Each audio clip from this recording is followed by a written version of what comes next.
Winter pressed hard against the ridge, burying the world in white and silence. The cold was the kind that punished hesitation where breath burned and time felt thin. In that frozen dusk, a wounded German shepherd dragged herself forward, two tiny puppies stumbling in her shadow, guided by instinct and the faint hope of light. Every step cost her something. Every pause risked everything. Inside a weathered cabin, a retired Navy SEAL stood alone with his memories, believing the hardest battles were already behind him. When a sound scratched at his door, soft, desperate, almost apologetic, he opened it to a sight that stopped his heart. A mother dog collapsing in the snow, her puppies pressed against her chest, choosing his porch as their last chance. He carried them inside for warmth, never imagining that mercy would demand courage or that protection would come at a price. Because that night was not only about saving 3 fragile lives, it was about whether a man who had survived war could still choose compassion when the world came knocking. Where are you watching from? Like this video, subscribe to the channel, and stay with us for a story of faith, danger, and a miracle born in the snow. Your support is a huge motivation for us. Inspire us to create even better stories. Snow fell hard and sideways across the hills of Gunnison County, Colorado, the kind of winter night where sound thinned and time slowed, where breath burned and the dark felt close enough to touch. The German shepherd moved through the trees with a hitch in her stride, favoring her left hind leg, each step a negotiation between pain and purpose. She was young, barely 3 by the set of her teeth, and the tight muscles still holding her frame, but winter had already begun to mark her. Her coat was thick black along the spine and shoulders, fading to deep tan at the chest, and legs matted now with ice and blood, where the wound tore at her thigh. The injury was fresh, angry. Not the clean damage of a fall, but the kind that came from force repeated until something gave. Behind her, pressed close, stumbled 2 puppies, no more than 3 weeks old, their bodies round and soft muzzles still pink at the edges, their movements clumsy and brave in equal measure. They did not understand snow. They understood only the pull of their mother's scent and the warmth she kept trying to offer, even as her strength failed. She stopped when the slope opened into a clearing. Ahead, half buried in white, stood a small cabin perched against the wind. A single porch light burned through the storm, yellow and steady, cutting a narrow island of safety into the dark. The dog lifted her head, ears pricking despite the pain, amber eyes fixing on that light, as if it were not a thing but a promise. She pushed forward again, dragging herself across the last stretch of frozen ground. When her leg finally buckled, she collapsed at the edge of the porch, curling her body around the puppies with instinct older than fear. Snow gathered on her back. She did not move it away. Inside the cabin, Thorne Haviland stood at the sink, hands braced on the edge, staring out the window without seeing the storm. He was 41 years old, tall at just over 6 feet, built lean and dense like a man whose strength came from use rather than display. His hair, dark brown threaded with early gray, was cut short at the sides and left slightly longer on top, a habit from years when neatness had been survival. A day's worth of beard shadowed his jaw, emphasizing angles sharpened by cold and a life that had pared him down. His eyes were gray-blue, the color of winter steel, and they carried the stillness of someone who had learned to measure rooms, people, and silences before moving. The left shoulder beneath his flannel ached faintly, the old injury reminding him the temperature was dropping fast. He had been rinsing a mug he never finished when the sound reached him. Not a knock, not a bark. Something smaller. A scrape, faint and uneven claws whispering against wood.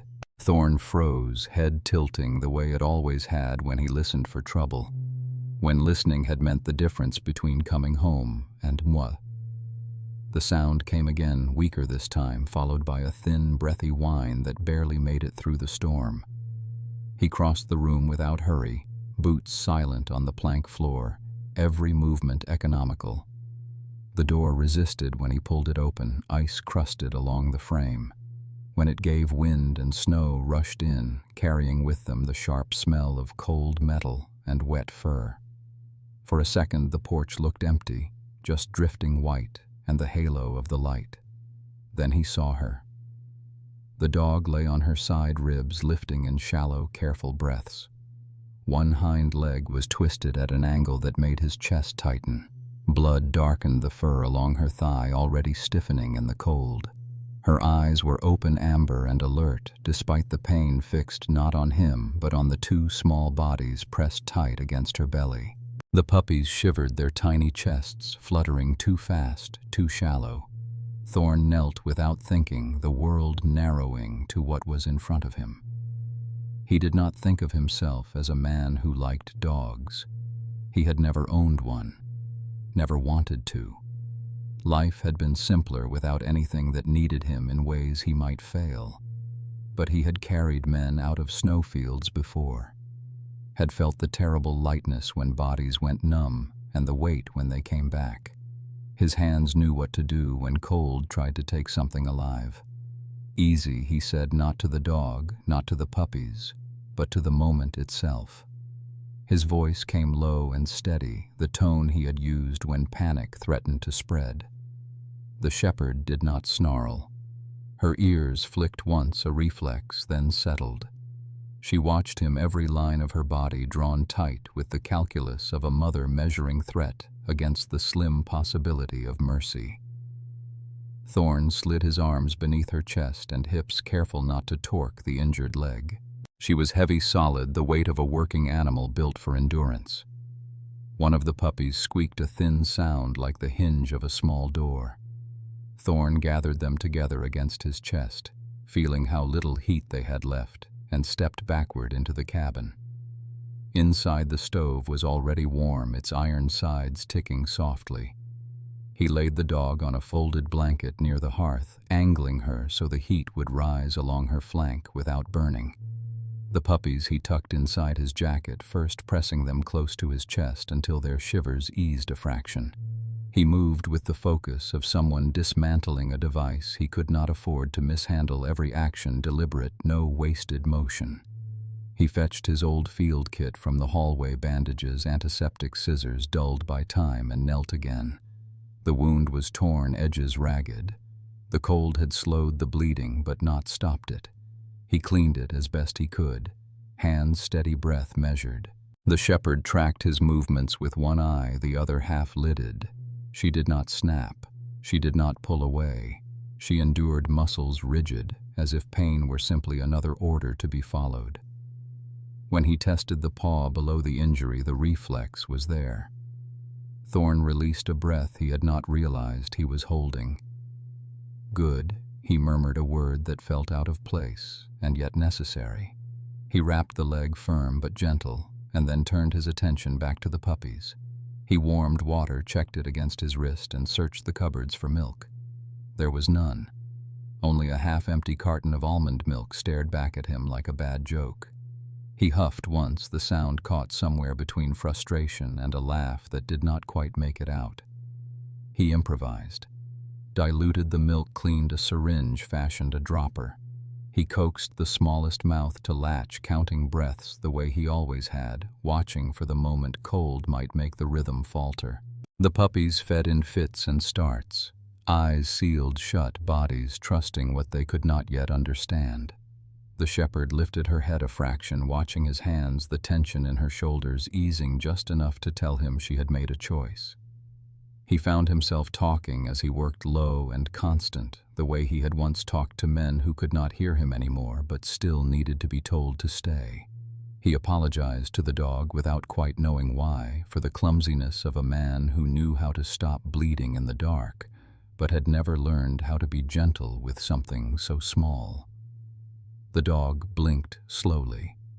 The line of her body softened a fraction.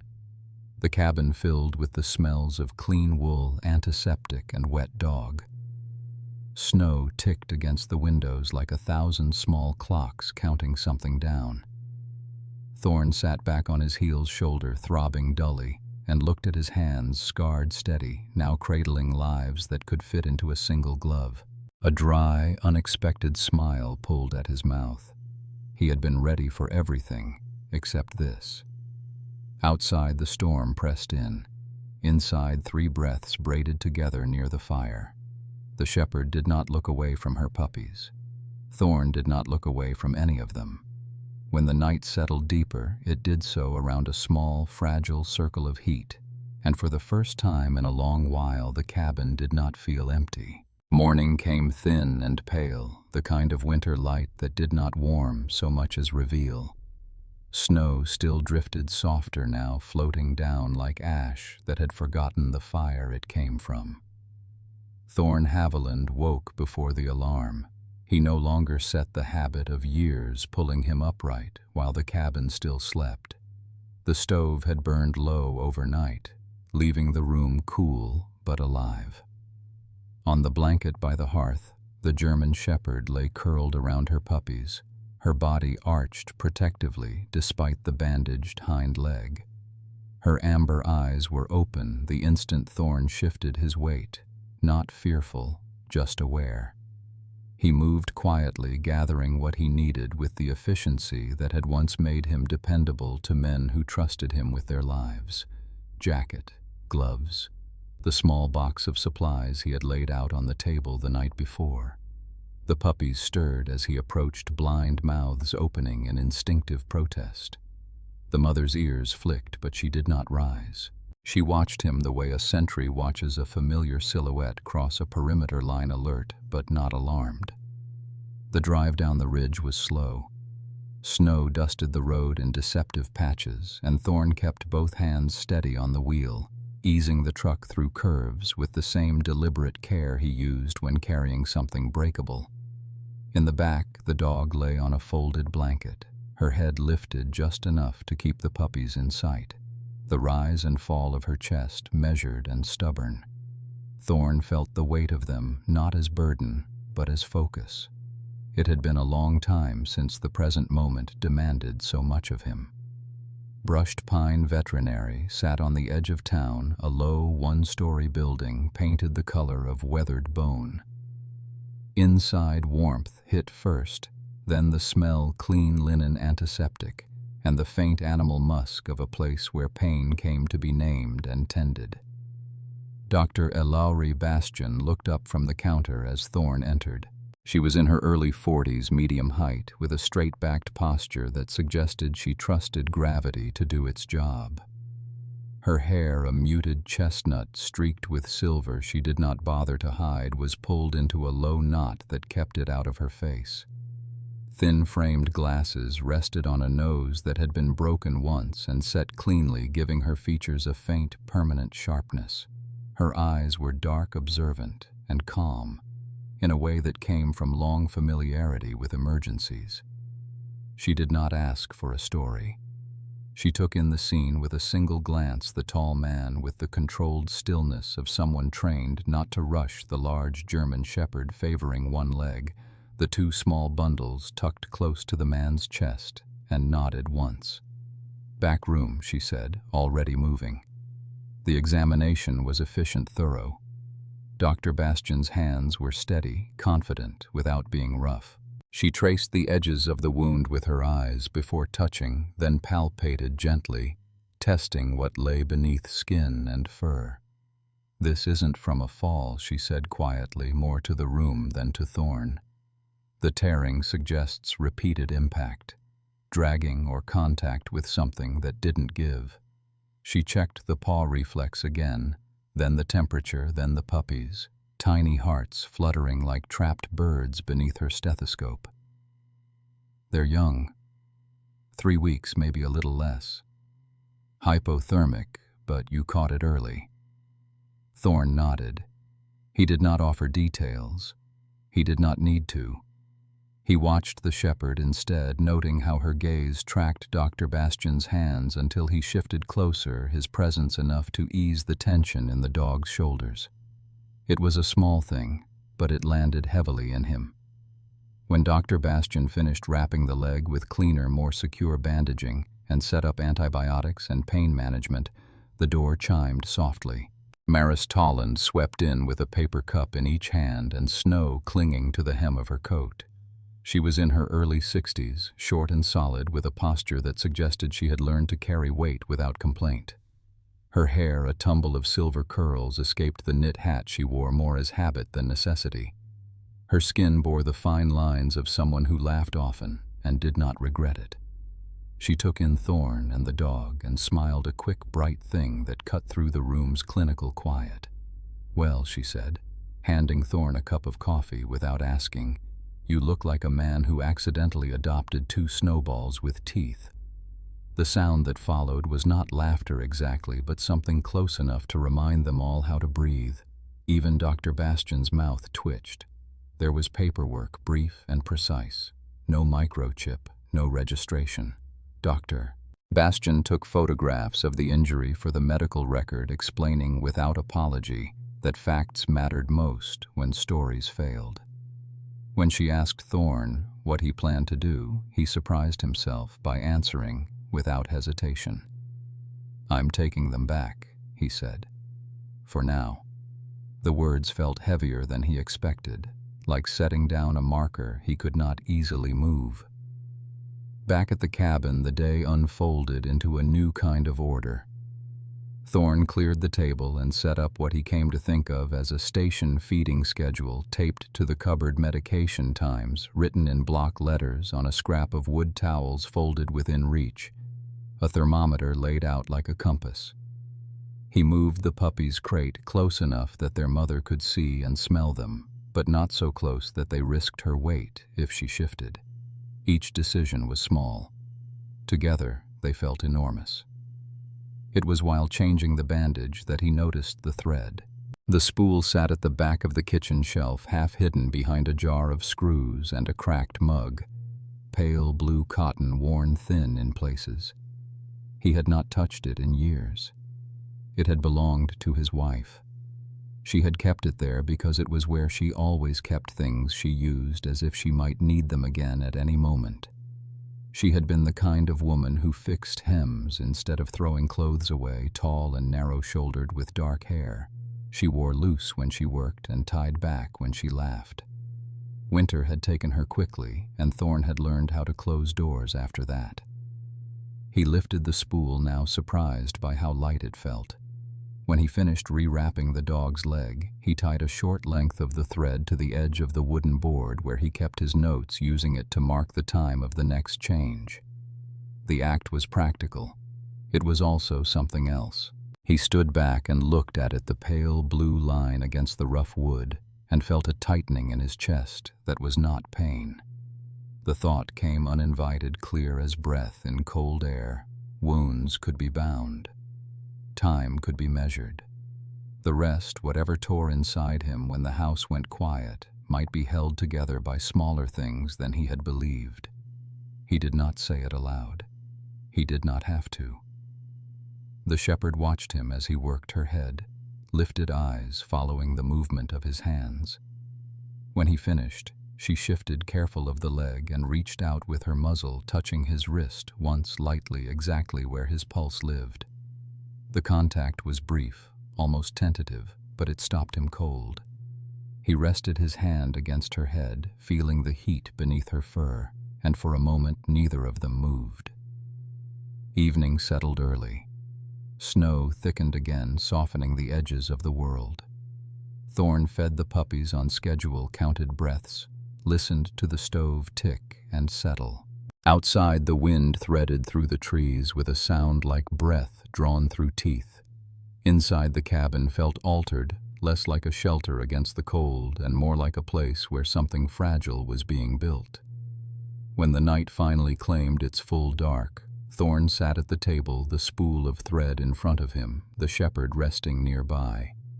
He realized then that the dog's wound had become a mirror reflecting something he had kept carefully out of sight. He did not know what would come next. He knew only that the small, steady work mattered, and that for the first time in a long while, he was not doing it alone. The cabin learned new sounds in those days.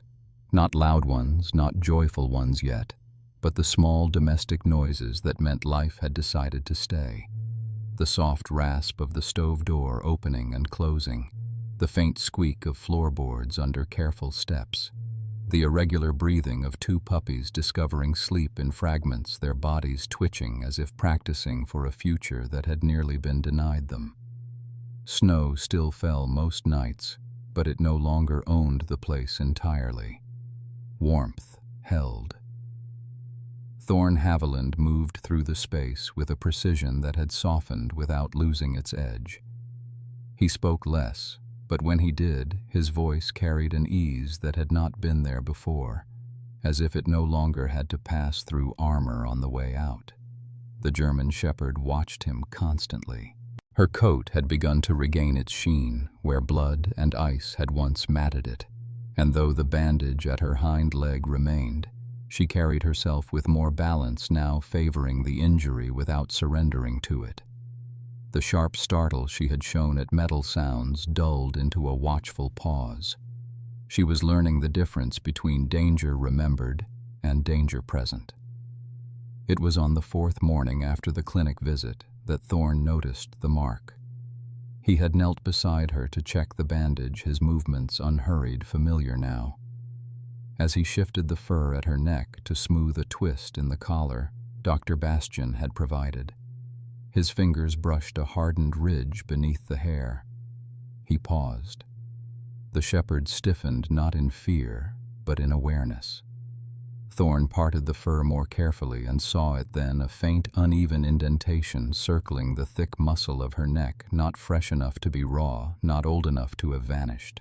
The skin there was tougher, the hair shorter, worn down by repeated friction. A chain mark. Not the brief scrape of an accident, not a momentary restraint.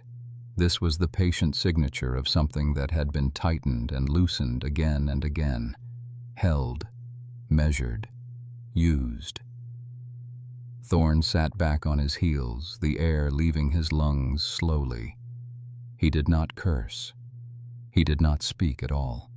The shepherd turned her head just enough to look at him, amber eyes steady, unreadable in the way only animals could manage. There was no plea in that gaze, no accusation, only a fact offered without ceremony.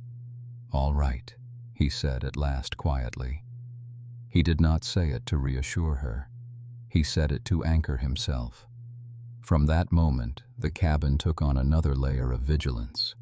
Thorne adjusted his routines without announcing the change even to himself. The porch light stayed on longer. The truck keys rested in the same place every night. The radio remained low but alive, tuned to the local station that carried weather and nothing else.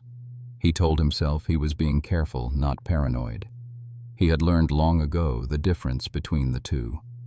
That afternoon he loaded the puppies into their crate and lifted the shepherd into the back of the truck, mindful of the leg, mindful of the way her body remained angled protectively toward her young, even in motion. The drive into town was uneventful. Snow creaked under the tires. The sky hung low and gray, threatening another slow storm. He picked up the antibiotics refill from Brushed Pine Veterinary and exchanged a brief nod with Dr. Bastian, who read his posture with the quiet intelligence of someone accustomed to reading what went unsaid. She did not ask questions. She reminded him to call if anything changed. He promised he would. It was on the way back up the ridge that the shepherd reacted. The road curved through a stretch of dense pines where the snow lay deeper and the light thinned into a dim, greenish haze. Without warning, the dog's body went rigid. Her ears snapped forward. A low vibration gathered in her chest. Not quite a growl, more a held breath made audible. Thorne felt it before he understood it, the way tension traveled from the back seat into his own muscles. He slowed the truck and pulled to the side, hazard lights ticking softly in the cold. He did not speak. He did not need to. He watched her through the rearview mirror as she lifted herself carefully despite the injury, nose raised, drawing the air in deliberate pulls. Gasoline, old wood, something sour beneath it all, the smell of damp rope or canvas that had never fully dried. Thorn stepped out into the cold boots, crunching softly. The wind cut at his face, sharp and awake. He followed the line of her gaze to the edge of the tree line. The snow there was not smooth. It carried disturbances that had not yet softened into the landscape. Boot prints, fresh. Not hurried, but not casual either. The kind of stride that belonged to someone who knew where they were going and did not want to be noticed doing it. Thorn knelt, touched the edge of one print with gloved fingers, then rose again. He did not follow the trail. He did not raise his voice or reach for anything that would escalate the moment into something louder than it needed to be. He returned to the truck, met the shepherd's eyes once, and shook his head slightly. "Not today," he said. It was not a promise. It was a decision. Back at the cabin, he locked the door behind them and slid the heavy bar into place. The shepherd paced once, then twice, her movements controlled, measured, before settling near the puppies again. Thorn checked the windows, the perimeter, the line of sight to the road. He noted where the snow lay undisturbed and where it did not. He did not tell himself stories. He told himself what he knew. Someone had been nearby. Someone had been careless enough to leave a trail. Someone had been close enough to matter. Night came early, thick with cloud. The wind rose, not violent but persistent, the kind that tested things for weakness. Thorn moved through the cabin, lighting lanterns, setting them where shadows would break lines rather than create them. He fed the puppies, checked the bandage, and sat for a long moment by the back door, listening. It was then that he reached for the wind chime. He had found it months earlier while clearing out the last box he had never opened.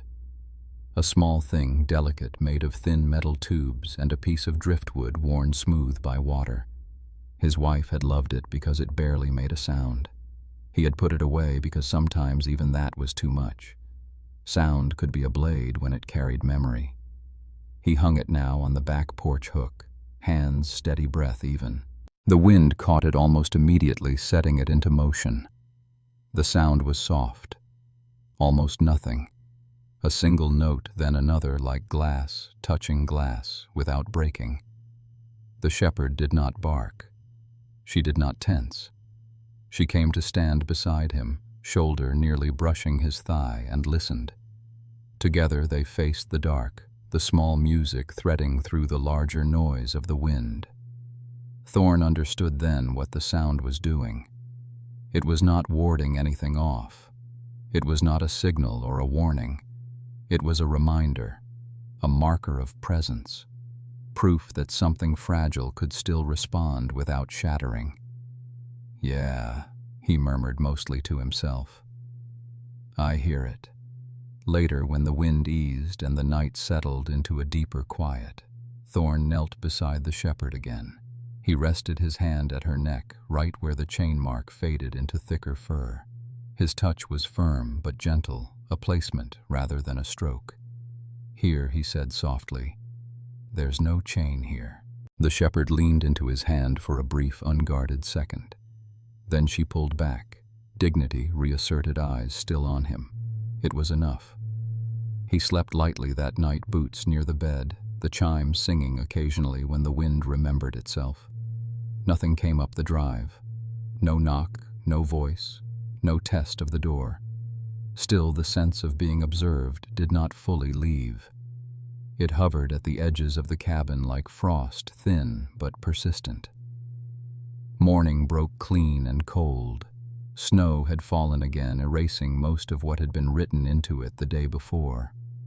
Thorn stood at the window with a mug he had forgotten to drink from, scanning the ridge. The world looked innocent. That did not mean it was. Behind him, the puppies stirred, one letting out a small, ridiculous sound that made the other answer in kind. The shepherd lifted her head, alert, then relaxed when she saw what had made the noise. Thorn turned back into the room, the decision already settling into place. Whatever had left those prints had not finished its work, and neither had he. The afternoon thinned into a gray that felt deliberate, as if the light itself were rationing what it gave away. Snow returned with weight this time, not drifting so much as pressing downward, softening sound and distance until the ridge seemed closer to the cabin than it ever had before. Thorn Haviland noticed the change the way he noticed most things now, without alarm, but without dismissal. He split another armload of wood, stacked it by the stove, and checked the lantern wicks by touch. The German shepherd had been resting near the puppies when she rose. Not abruptly, not startled. She stood the way a working animal did when something entered the edge of its awareness posture, lengthening, head-lifting ears forward. Her amber eyes fixed on the clearing beyond the porch, not on movement, but on absence, the wrongness of a space that had been empty and was not anymore. Thorn followed her gaze to the tree line.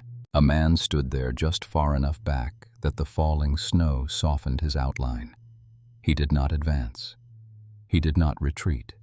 He stood with his hands visible at his sides, boots planted as if measuring the ground between himself and the cabin. He was tall, perhaps mid-40s, with a frame that suggested careful maintenance rather than strength.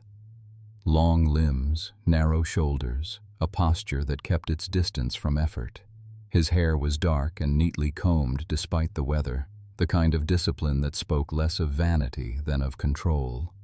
Light stubble traced his jaw even, and intentional framing a mouth that held itself in polite lines.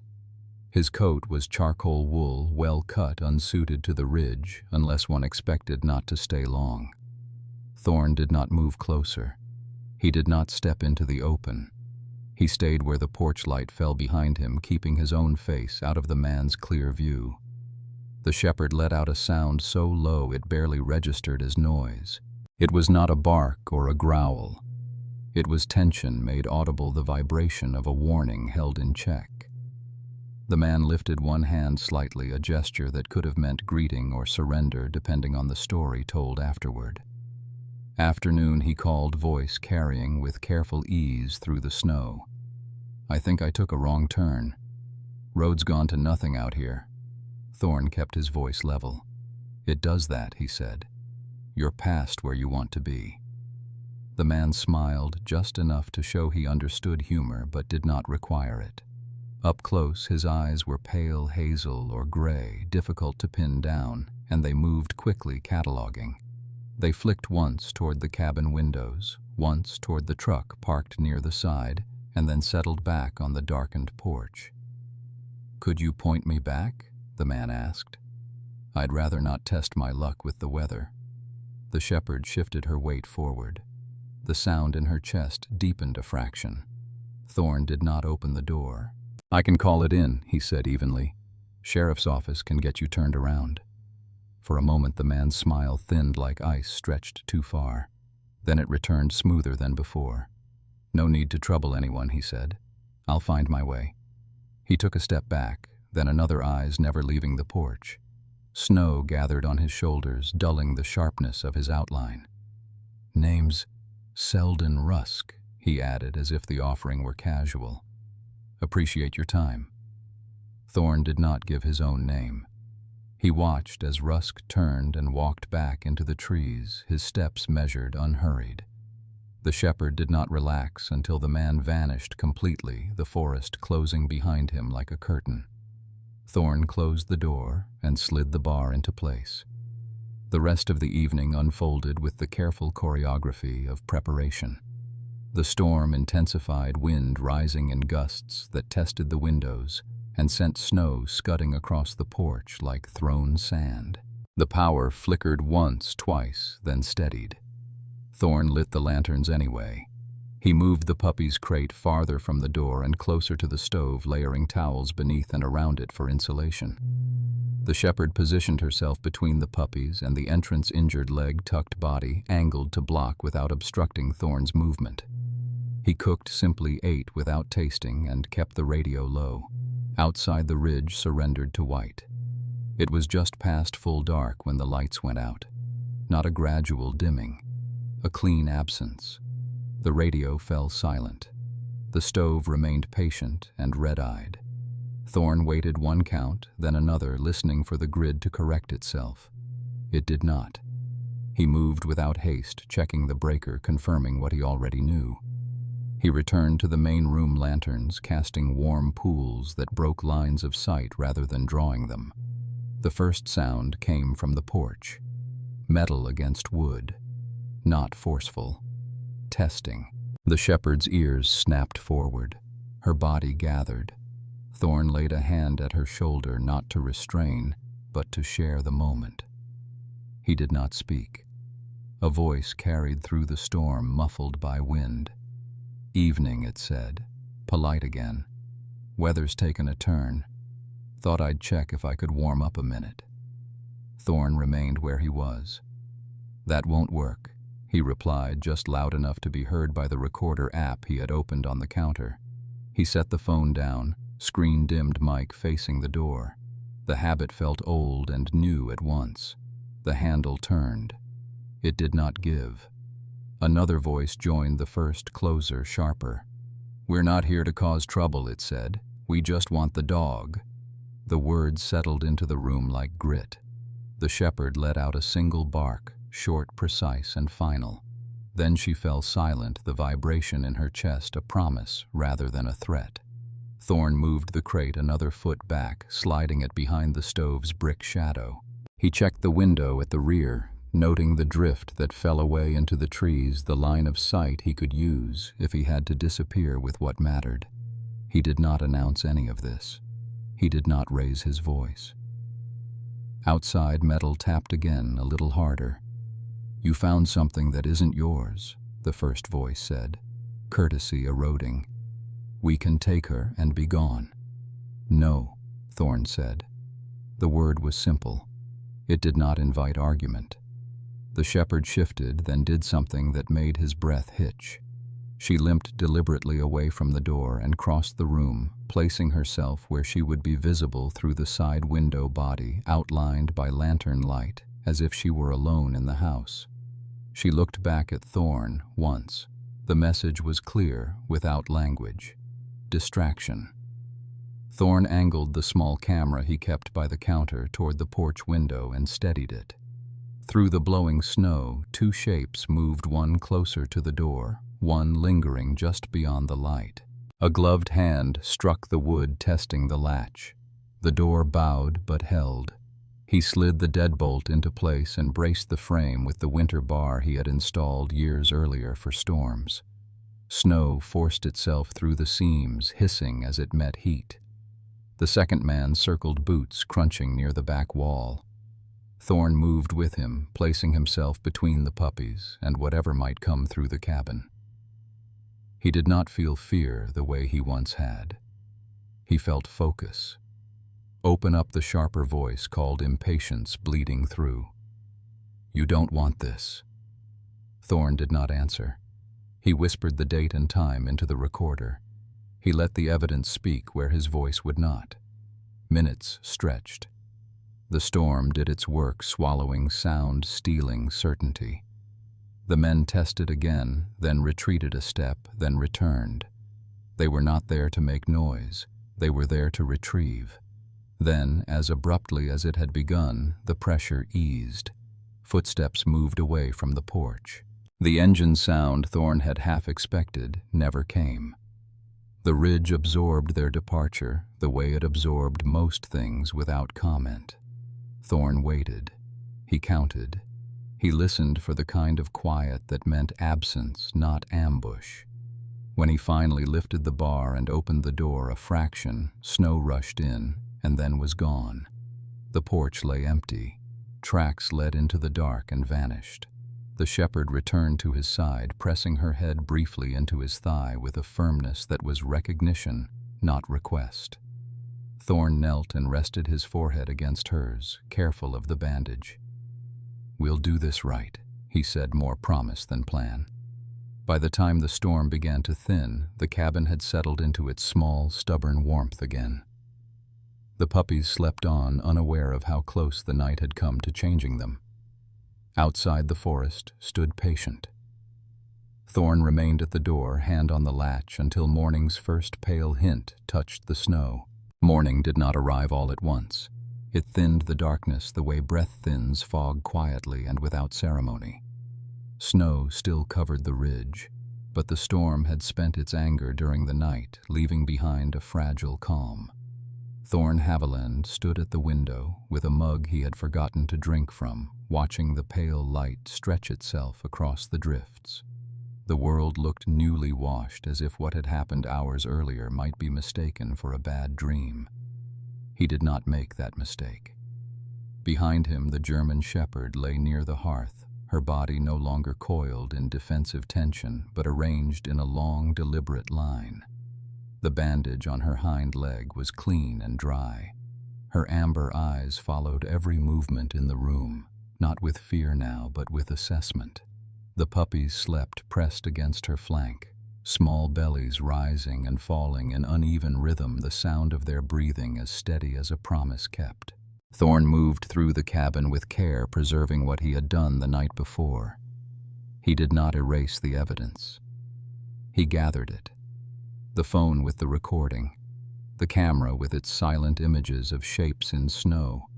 He photographed the porch, the latch, the marks left in the wood where metal had tested its strength.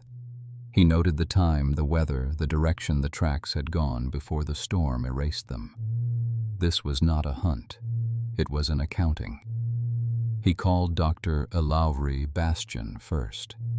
She answered on the second ring, her voice clear and alert despite the hour. He told her what had happened without drama, without embellishment. He described the voices, the words they had used, the attempt to retrieve the dog. There was a pause on the line, brief but weighted. "I'm calling this in," she said finally. "I'll notify the sheriff and forward my medical documentation. Don't confront anyone. You've done enough already." He agreed. He had no intention of doing more than he already was. The sheriff's truck arrived just after mid-morning, its tires grinding softly on packed snow. Deputy Rowan Kessler stepped out first, tall and broad, late 30s, with a beard grown more from habit than style and a face weathered by years of high-altitude winters. His uniform was worn, but clean, his movements economical in the way of someone who had learned to conserve effort. Behind him came a second vehicle, unmarked, carrying a man Thorn had not met before. The man introduced himself as Eli Merrick, an investigator assigned temporarily to the county due to recent complaints tied to development permits in the region. He was lean, early 40s, with close-cropped sandy hair and sharp cheekbones that gave his face a permanently alert expression. His eyes were pale blue, clinical, and they missed very little. He wore plain winter gear, practical and unremarkable, as if he preferred to pass through places unnoticed. They listened. Thorn did not posture.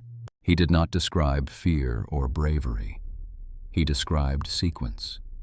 He played the recording. He showed the images. Deputy Kessler walked the perimeter while Merrick examined the latch and door frame, photographing and taking notes. Neither man rushed.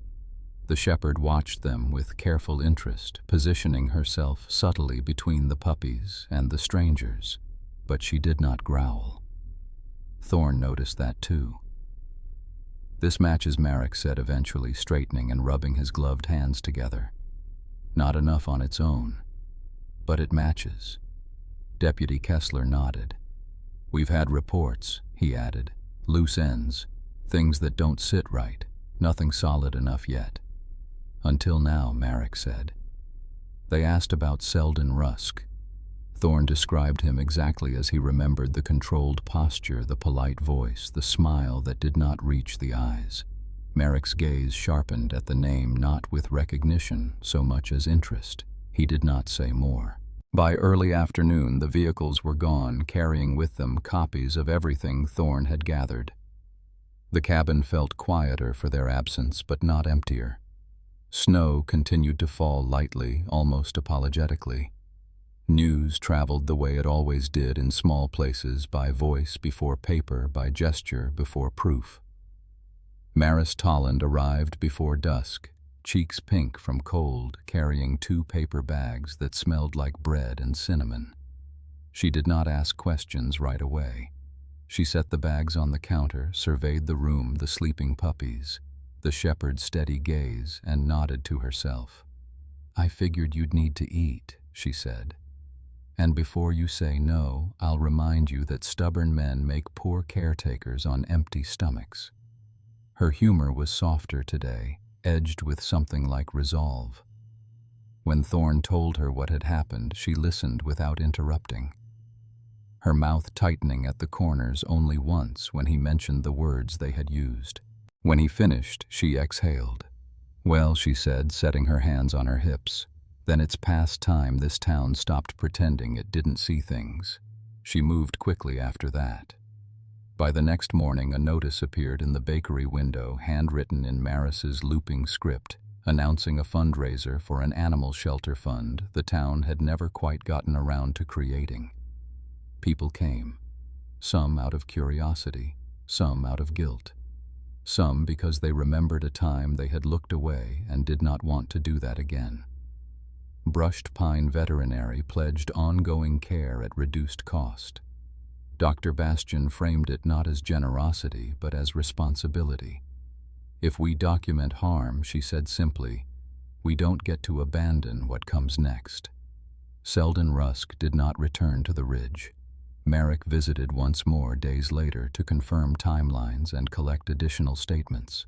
He did not share details of the investigation, but his presence carried weight. Contractors paused work. A development proposal quietly disappeared from the county docket pending review. In a town like this, absence spoke louder than announcements. Winter began to loosen its grip in small ways. The cold remained, but the light lingered longer each day. The puppies found their legs, and then their speed tumbling clumsily across the cabin floor and into the yard when the sun was high enough to soften the snow. They learned the boundary of the porch, the sound of Thorne's voice when it meant stop and when it meant come back. At night they slept in ridiculous shapes near the stove, their warmth pooled and shared. The shepherd healed with patience. Her gait steadied. The favoring of her injured leg became memory rather than necessity. She no longer startled at the clink of tools or the snap of buckles. When Thorne moved through the room now, she watched him with something that looked less like vigilance and more like trust. He did not name her right away. Names mattered.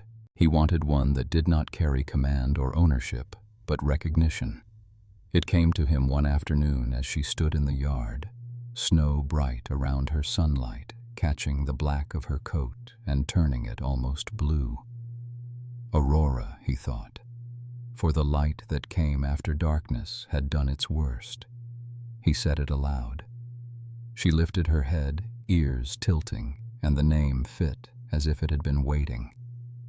Thorne realized, sitting by the hearth one evening with Aurora at his side, and the puppies pressed warm against her, that nothing had arrived to save him in a single moment. There had been no thunder, no sudden absolution.